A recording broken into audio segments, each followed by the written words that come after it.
Mohon nasihatnya. Apa yang harus kita lakukan saat kita futur atau tidak bisa fokus menghafal Al-Quran? Syukran.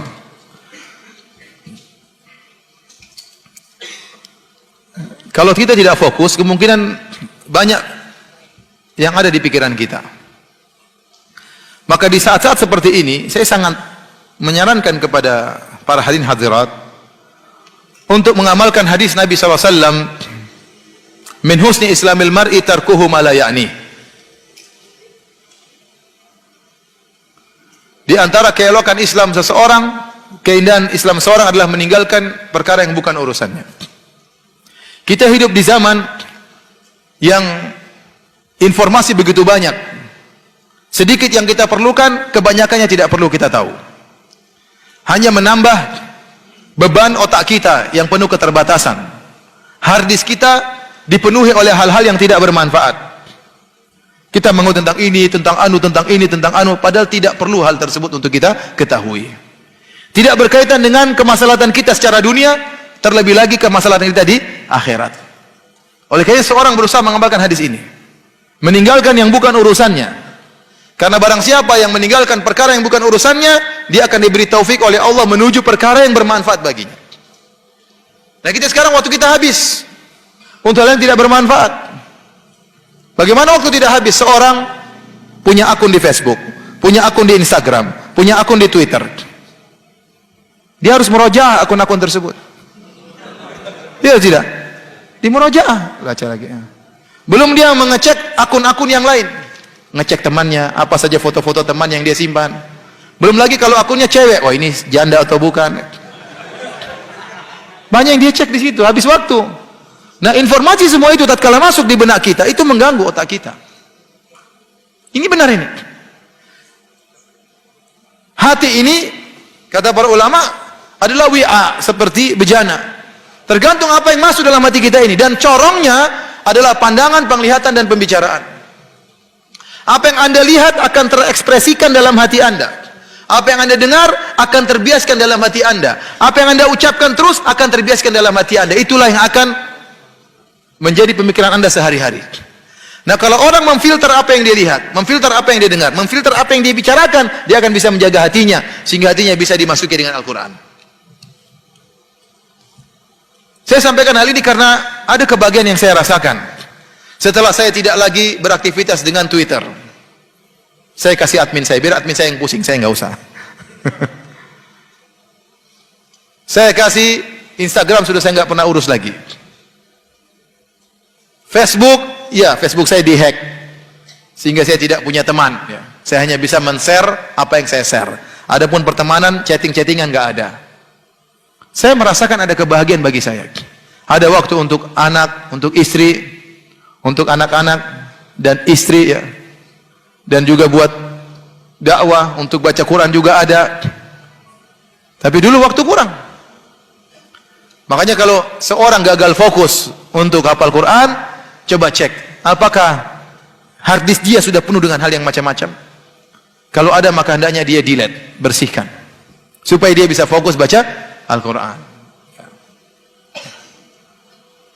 Setelah kalau dia sudah bersih hatinya, menjauhkan dari hal tidak bermanfaat, maka dia akan punya waktu banyak untuk baca Al-Quran. Ya, kalau antum punya hafal Quran, nggak usah banyak-banyak, 2 juz aja akan merubah kehidupan antum. Ada seorang orang tua, ya, saya dengar ceramah seorang syekh. Ada seorang kakek sudah tua datang kepada dia. Waktu syekh tersebut bercerita tentang pentingnya punya hafalan. Kemudian setelah berapa tahun, entah 2 tahun, orang tua ini datang lagi kepada dia. Kemudian dia bilang, jazakallah khair, terima kasih wahai syekh. Kenapa? Sewaktu kau ceramah dulu, saya lalu hafal Quran. Dan sekarang hafalan saya kalau nggak salah 4 atau 5 juz. Dan itu 5 juz itu membuat saya berubah dalam kehidupan saya. Saya naik mobil, saya murojaah. Ngantar kemana sambil murojaah. Lebih semangat sholat malam karena ada murojaah yang ingin kita baca. Seorang kalau punya hafalan Quran, dia semangat sholat malam. Tapi kalau tidak punya baca Quran, dia baca qul huwallahu ahad, qul a'udzu birabbin nas, tabat yada. Besok lagi itu lagi. Sehingga dia kurang semangat karena itu aja yang dia baca. Kalau ngimamin istri sholat malam, itu aja yang dia baca. Mas, kamu baca itu terus? Ini karena surat saya cintai istriku. Padahal hafalan tidak ada. Nah, ini akan pengaruhi kehidupan Anda. Benar. Saya nggak bilang 5 juz, saya bilang 2 juz aja.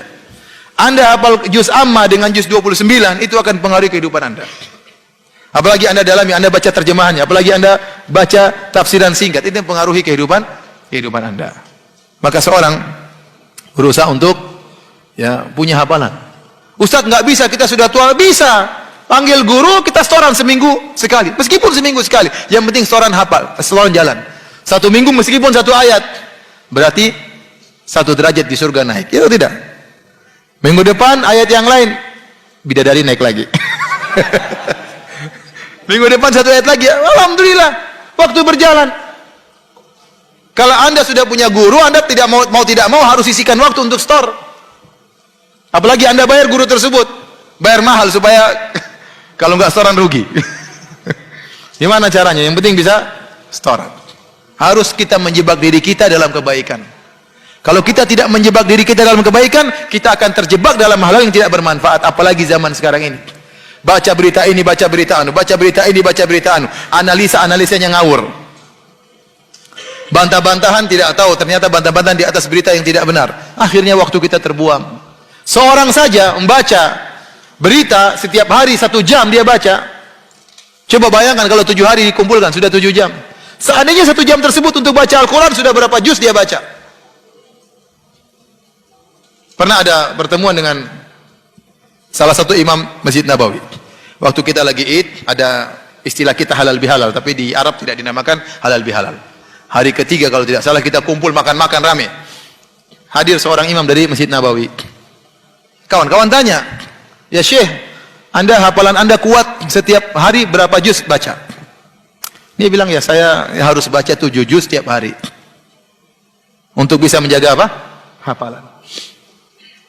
Bayangkan orang diberi anugerah oleh Allah sehingga hari-harinya dia baca, ada waktu baca Quran.